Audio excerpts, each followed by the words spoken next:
Book 2 of the Meditations of the Emperor Marcus Aurelius Antoninus. Say this to yourself in the morning: Today I shall have to do with meddlers, with the ungrateful, with the insolent, with the crafty, with the envious and the selfish. All these vices have beset them because they know not what is good and what is evil. But I have considered the nature of the good and found it beautiful. I have beheld the nature of the bad and found it ugly. I also understand the nature of the evildoer, and know that he is my brother, not because he shares with me the same blood or the same seed, but because he is a partaker of the same mind and of the same portion of immortality. I therefore cannot be hurt by any of these, since none of them can involve me in any baseness. I cannot be angry with my brother, or sever myself from him, for we are made by nature for mutual assistance, like the feet, the hands, the eyelids, the upper and lower rows of teeth. It is against nature for men to oppose each other, and what else is anger and aversion? All that I am is either flesh, breath, or the ruling part. Cast your books from you. Distract yourself no more, for you have not the right to do so.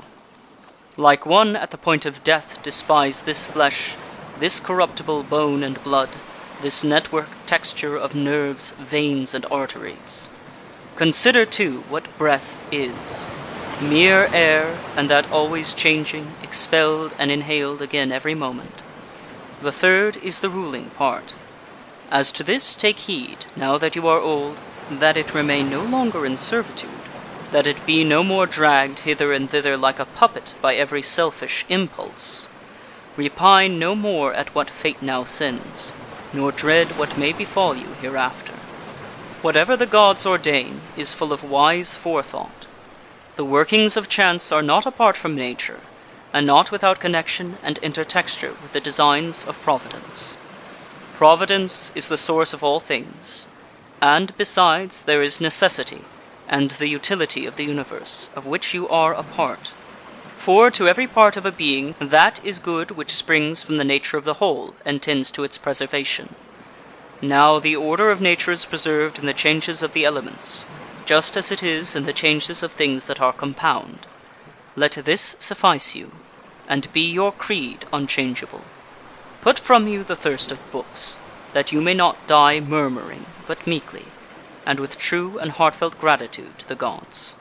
Think of your long procrastination, and of the many opportunities given you by the gods, but left unused. Surely it is high time to understand the universe of which you are a part, and the ruler of that universe, of whom you are an emanation. That a limit is set to your days, which, if you use them not for your enlightenment, will depart, as you yourself will, and return no more. Hourly and earnestly strive, as a Roman and a man, to do what falls to your hand with perfect unaffected dignity, with kindliness, freedom, and justice, and free your soul from every other imagination. This you will accomplish if you perform each action as if it were your last, without willfulness, or any passionate aversion to what reason approves, without hypocrisy or selfishness, or discontent with the decrees of Providence. You see how few things it is necessary to master, in order that a man may live a smooth-flowing, God-fearing life. For of him that holds to these principles the gods require no more. Go on, O my soul, to affront and dishonor thyself. The time that remains to honor thyself will not be long. Short is the life of every man, and thine is almost spent. Spent not honoring thyself, but seeking thy happiness in the souls of other men. Cares from without distract you. Take leisure, then, to add some good thing to your knowledge.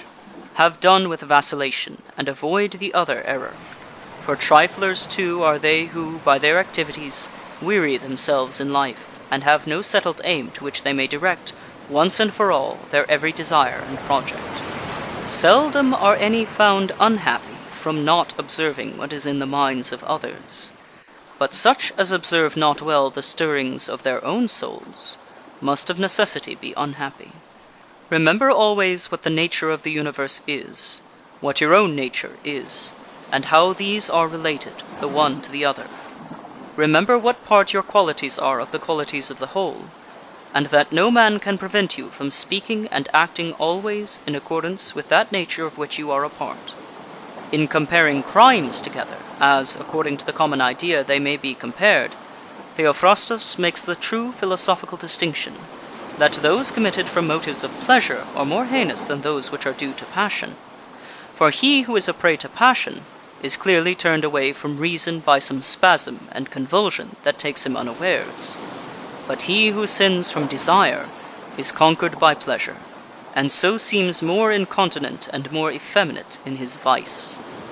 Justly then, and in a truly philosophical spirit, he says that sin, for pleasure's sake, is more wicked than sin which is due to pain.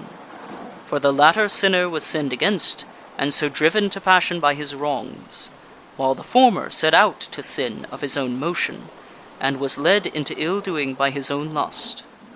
Do every deed, speak every word, think every thought, in the knowledge that you may end your days any moment.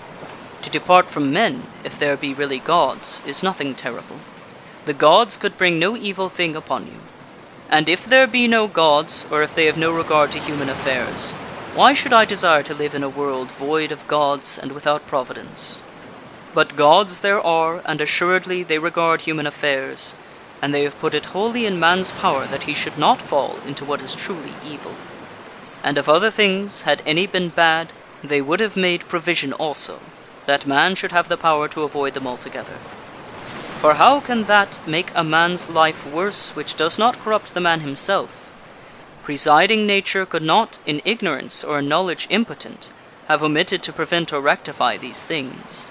She could not fail us so completely that, either from want of power or want of skill, good and evil should happen promiscuously to good men and to bad alike.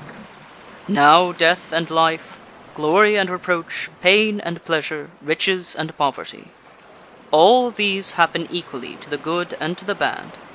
But as they are neither honorable nor shameful, they are therefore neither good nor evil. It is the office of our rational power to apprehend how swiftly all things vanish, how the corporeal forms are swallowed up in the material world, and the memory of them in the tide of ages. Such are all the things of sense, especially those which ensnare us with pleasure, or terrify us with pain, or those things which vanity trumpets in our ears. How mean, how despicable, how sordid, how perishable, how dead are they! What are they whose opinions and whose voices bestow renown? What is it to die? Your mind can tell you that, did a man think of it alone, and by close consideration strip it of its ghastly trappings, he would no longer deem it anything but a work of nature. To dread a work of nature is a childish thing, and this is, indeed, not only nature's work, but beneficial to her. Your reason tells you how man reaches God, and through what part, and what is the state of that part, when he has attained unto him. Nothing, says the poet, is more miserable than to range over all things, to spy into the depths of the earth, and search by conjecture into the souls of those around us, yet not to perceive that it is enough for a man to devote himself to that divinity which is within him, and to pay it genuine worship. And this worship consists in keeping it pure from every passion and folly, and from repining at anything done by gods or men. The work of the gods is to be reverenced for its excellence.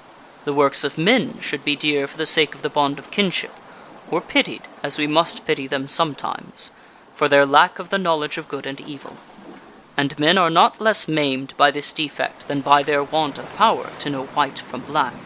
Though you should live 3,000 years, or as many myriads, yet remember that no man loses any other life than that which now lives, nor lives any other than that which he is now losing. The longest and the shortest lives come to one effect. The present moment is the same for all men, and their loss therefore is equal, for it is clear that what they lose in death is but a fleeting instant of time. No man can lose either the past or the future, for how can a man be deprived of what he has not? These two things then are to be remembered. First, that all things recur in cycles, and are the same from everlasting, and that therefore it matters nothing whether a man shall contemplate these same things for 100 years, or for 200, or for an infinite stretch of time. And secondly, that he who lives longest, and he who dies soonest, have an equal loss in death. The present moment is all of which either is deprived, since that is all he has. No man can be robbed of that which he has not. Beyond opinion there is nothing. The objections to the saying of Monimus the Cynic are obvious, but obvious also is the utility of what he said, if one accept his pleasantry as far as truth will warrant it. Man's soul dishonors itself, firstly and chiefly, when it does all it can to become an excrescence, and as it were an abscess on the universe.